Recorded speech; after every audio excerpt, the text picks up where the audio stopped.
The topic that I wanted to address in these remarks this evening over the next 20 minutes or so is how the Chinese are reading these early months of the Biden administration. As Susie's just indicated, I've got my timing all wrong. When we set the date, we didn't know that the Big Four would be meeting in Anchorage, Alaska, and they are meeting as we speak, to the best of my information.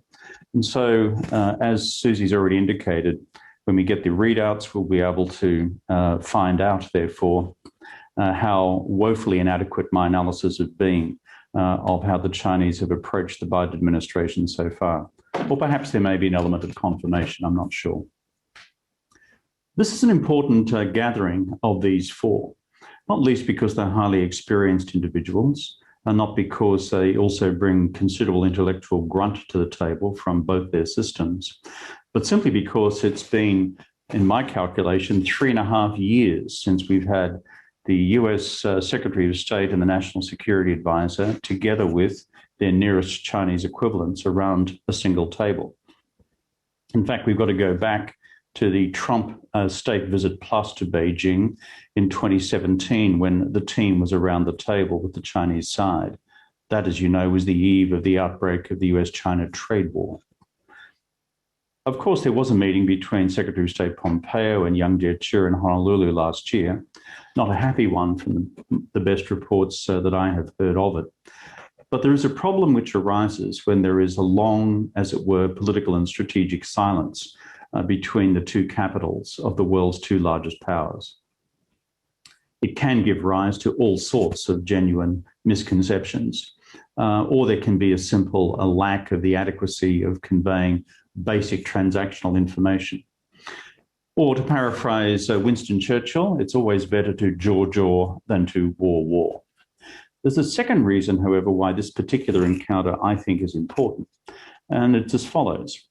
That in the case of Xi Jinping and his senior officials, the bottom line is, because Xi Jinping has become such a powerful Chinese leader, because he's conducted such a series of ongoing political purges across the Chinese system, there is a lack of candor within the Chinese system and the advice which is provided to numero uno.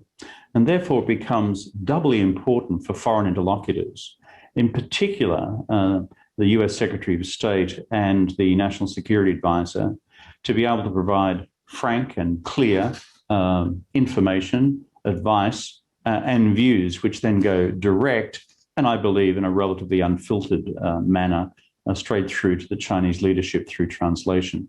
I mean, linguistic translation rather than conceptual translation. So therefore, it's important, given the absence of what I describe as a fully empowered official class in Beijing, for foreign interlocutors to make the most of these opportunities to convey an absolutely clear-cut message to their Chinese interlocutors. So in approaching this subject of how do we make an assessment of how the Chinese side is reacting to the Biden administration during its first 2 months in office, I've sought to go through 2 or 3 different things. First is looking at an overall analysis of, let's call it, China's emerging national security discourse within its official literature. This is important. The reason it's important is because it sets the tone for the Chinese internal discussion within the Chinese Communist Party about its overall security circumstances. Now, the second thing I want to look at is the particular foreign policy discourse, commentary and statements which have been made over the last couple of months about or towards the Biden administration. And thirdly, a quick survey of what has actually been happening on the ground, and then to draw some threads together before we go to conversation and discussion. On the first of these questions, which is how is China viewing itself and its overall national security circumstances right now, we should probably back up for a minute and reflect on where the relationship had got to by the time President Biden was elected. The long overhang of the Trump legacy in this relationship is very much in evidence. Let me make two broad points about it. The first is this, that as far as China's perceptions of its own power and standing and prestige are concerned relative to the United States, China, coming out of the COVID crisis, coming out of its economic performance through the COVID crisis, is now infinitely more self-confident under Xi Jinping's leadership than it was even a year or two ago. That's because of what the Chinese leadership have observed in terms of not just America's, but the collective West's, by and large, second-rate, third-rate, and in some cases disastrous response to the public health dimensions of the COVID-19 crisis within their own countries, but also the patchy economic policy response as well. And so within China itself, aided and of course abetted by China's domestic propaganda apparatus, the overall year of COVID has been seen as a significant enhancement of China's power relative to the United States and the prestige of its leadership relative to other leaders because of how they've emerged from the crisis. The second overall hangover point I would make is this, is that the number of measures taken by the Trump administration against the Chinese, either in terms of tariff measures or in terms of technology bans or in terms of other initiatives, for example, in terms of visa restrictions or a change in policy on the question of Taiwan. In all of these areas, by the time Biden was elected, there was an entire slew of these actions already taken or in the process of unfolding. And in the first 2 months of the Biden administration, if you look across the tariff measures, the visa measures, the technology bans, questions of Taiwan, and other measures such as individual sanctions against individual Chinese leaders, for example, over Hong Kong, virtually none of these have been in any way changed, removed, diluted, or in any way, shall we say, reduced. Where there has been one set of reviews initiated in terms of one set of technology bans, one set of reviews initiated in terms of a particular set of Chinese student visas, and one particular Trumpian measure on visas already announced but not implemented has been deferred in its implementation. But against the overall sweep of these measures, by and large, the Trumpian measures are still intact, and in a couple of additional areas, particularly technology, they have actually been added to. Similarly on Taiwan. So, against that background, and given that neither Tony Blinken, Jake Sullivan, Yang Jiechi, and Wang Yi, all of whom I've known for many, many years as individuals, when they sit down around the table in Anchorage, Alaska today, they are not simply taking out a blank piece of paper. They are dealing with not just the accumulated history of the relationship over the last half a century or more. They are also looking at the particularities which have arisen in the case of the 4 years of the Trump administration experience.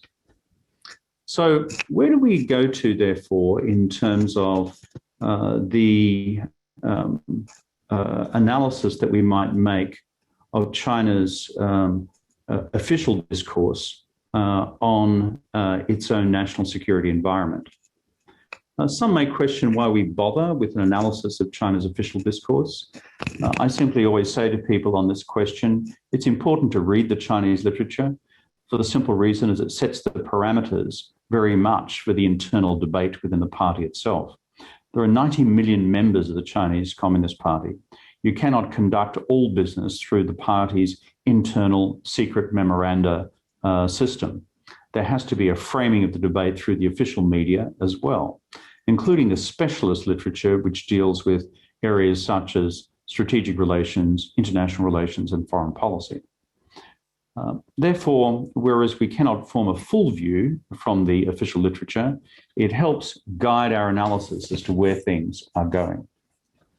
So what emerges from this quick review of the national security discourse in the last several months? For those of us who look at these things closely, what strikes you most of all is the fact that the Chinese official recourse to language such as the rise of the East and the decline of the West, Dongsheng Xijiang, is now beginning to pervade the official discourse. This is a euphemism not just for East and West, it's a particular euphemism for China and the United States. And within the overall Marxist-Leninist framework of the way in which Xi Jinping analyzes the Chinese Communist Party's current position within the country and the world, this is informed by a deeply historically determinist view of China's inexorable rise under the leadership of the Chinese Communist Party. So this has become a remarkably pervasive thematic in the Chinese, as it were, national security discourse.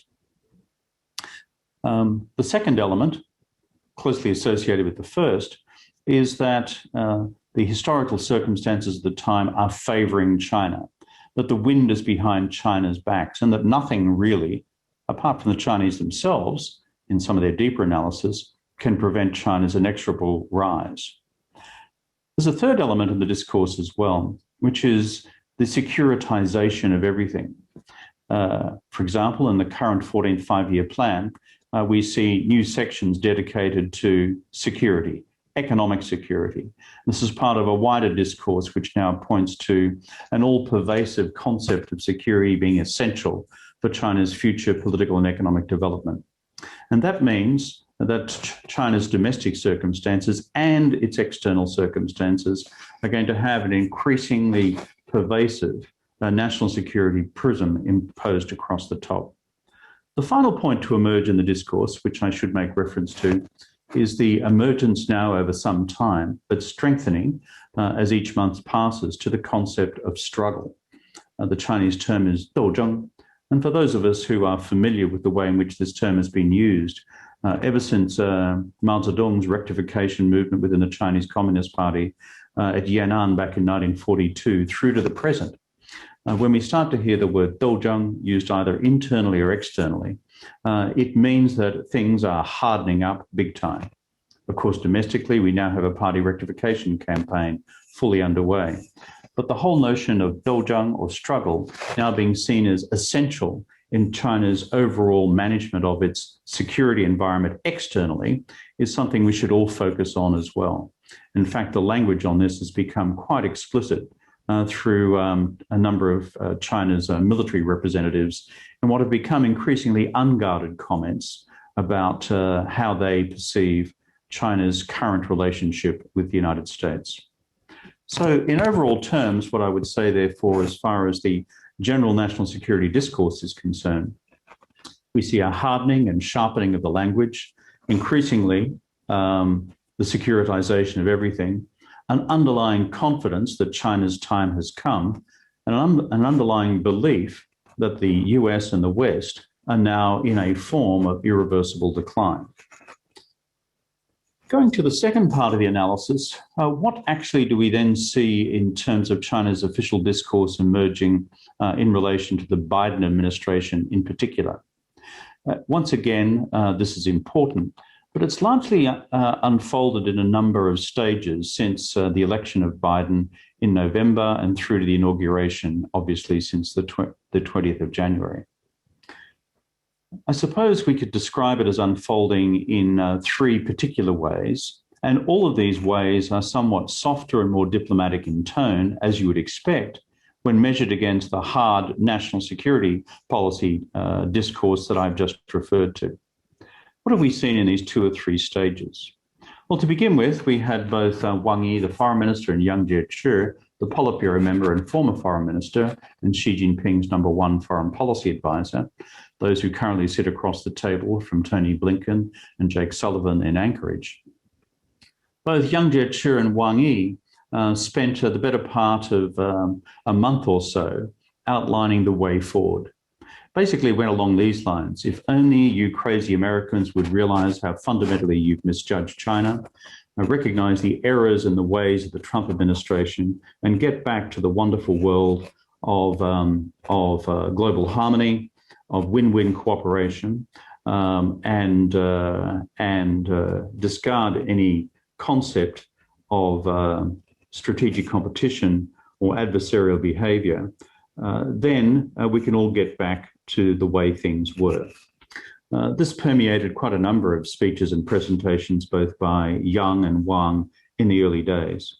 Needless to say, in Washington, this fell on deaf ears. What particularly I think was ineffective on China's part was its decision on the 19th of January to impose personalised sanctions against some 28 members of the outgoing Republican administration, the Republican 28, I shall call them, for their various contributions to undermining China's national unity. If this was some crude attempt to divide Republicans and Democrats from each other on the China question, it misfired badly. Not only did the Democrat administration attack China's decision to impose individual sanctions against Republicans, however much the Democrats may have loathed each and every one of those individuals, the bottom line is the one thing that has unified Republicans and Democrats in Washington in recent times has been China. We then looked at a second phase, and that was what I would describe as, again, presentations from Wang and Yang and others about the need to begin to categorize the relationship rather than simply having America repent from its former sinful ways and come back to the path of the golden mean and eternal righteousness. What do I mean by categorizing? Probably best put in the language of Wang Yi, who said we need to put this relationship into three sets of baskets. One, red lines, strategic red lines, which were non-negotiable, referring to each country's core interests, leaving to one side the doability of that. Two, another area of strategic competition. And three, another basket, which is for possibilities now of renewed cooperation between China and the United States. This was replicated both in other language by Yang, who referred to new and potential areas of cooperation, not just climate, not just pandemics, global macroeconomic management, and even cyber. Even Xi Jinping himself, in his remarks to Davos, virtual Davos this year, said that there was nothing particularly wrong with the nature of fair and open competition, but fair and open competition should be like athletes in a race, rather than like people trying to slug it out to the death in a wrestling match. My paraphrase of Xi Jinping's more elegant presentation of that concept. Again, this is not met with enormous resonance so far in Washington, although in the elegant phrase of Tony Blinken, he has said that as far as the future of the US-China relationship is concerned, from the perspective of the Biden administration, they will be competitive in all fields, cooperative where they need to be, and also adversarial where it's unavoidable or necessary. So in other words, this, if you like, broad confluence in strategic frameworks surrounding the relationship is perhaps beginning to emerge. But the third element in terms of the diplomatic discourse or stage in diplomatic discourse, of course, came with the two-way telephone conversation between President Xi Jinping and President Biden on the eve of Chinese New Year. This was intelligently chosen by the Biden administration, using this as an opportunity to extend greetings, New Year's greetings for the Lunar New Year for the Chinese people as a mark of civilizational and cultural respect. On the actual content of the conversation, which ran for 2 hours, of course, there are different readouts, both from Beijing and from Washington. Washington's readout was President Biden, of course, making it absolutely plain the American position on Taiwan, on Hong Kong, on Xinjiang, China's international economic practices, as well as its coercive treatment of other countries. The Chinese readout was a little different, pointing to the fact that all these matters that the President of the United States had referred to were China's internal matters, and that America should be careful what actions it took. But in addition to those standard exchanges, if you like, between the two sides, they also began to identify those areas where, in fact, the two countries could perhaps work together. And climate, of course, was mentioned in both contexts.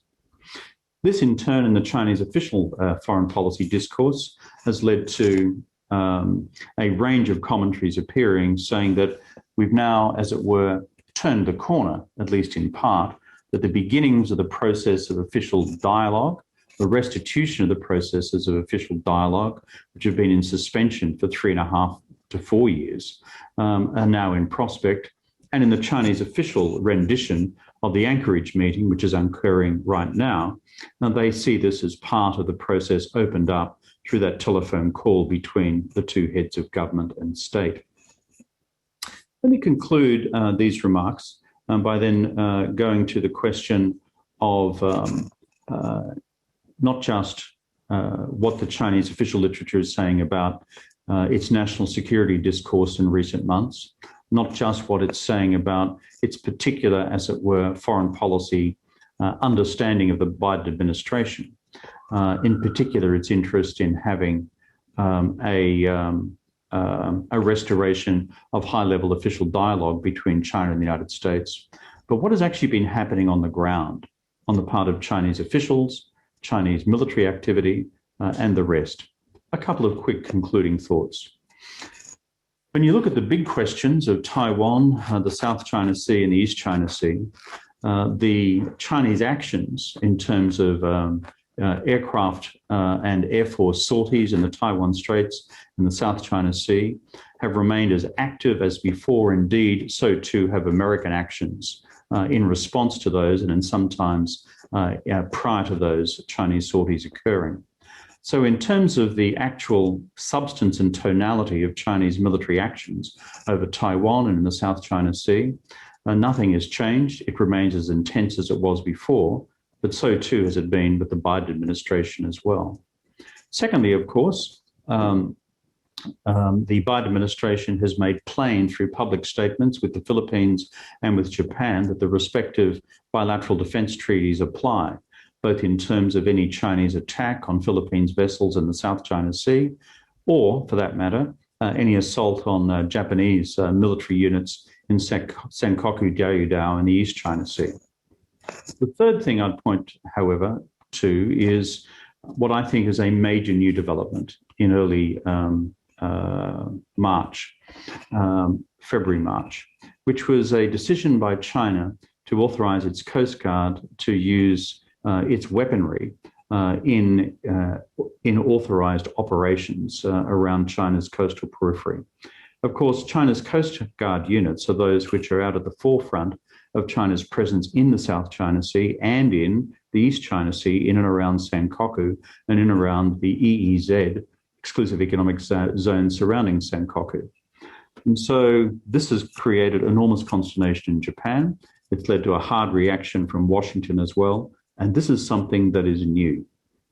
In terms of other measures engaged in by Chinese officials, both military, political, and foreign policy, of course, we cannot go past what China then elected to do with the current session of the National People's Congress and their decision to change Hong Kong's electoral law.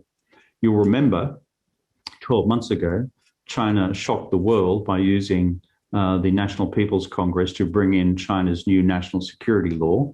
And as a consequence of that, we've had the arrest now of a large number of Hong Kong leading democratic figures and leaders. The new electoral law will radically emasculate the limited powers which already exist for Hong Kong's Legislative Council. So what do I take from all the above? And I conclude on this overall, is that what China is seeking to demonstrate to the Biden administration and its response to it is, one, it sees history is still on China's side, and that China is becoming stronger and the United States over time becoming weaker. Secondly, that hardline realist view of China's position in the world and bilaterally with the United States is reinforced by the particular actions we have seen on the ground so far, both from the Chinese military and foreign policy establishment, where Taiwan remains the crucible of most, if not all, of the future of the US-China relationship. Three, we see from the foreign policy discourse, obviously an interest in China's part in reopening the lines of political and diplomatic communication. So therefore, my overall conclusion is for the first 2 months of the Biden administration, Chinese strategic continuity, its long-term game still being played for the 2020s, all aimed at maximising what the Chinese call as their comprehensive national power in security and economic and technological terms, while at the same time using its foreign policy apparatus to create new dialogue mechanisms with the United States with the objective of having as early as possible information about what the United States may be thinking of doing. Secondly, to taking the strategic temperature down in the overall relationship for the half decade or so ahead. And thirdly, to also convey a sense of normality, while at the same time China's core economic and military project remains well underway.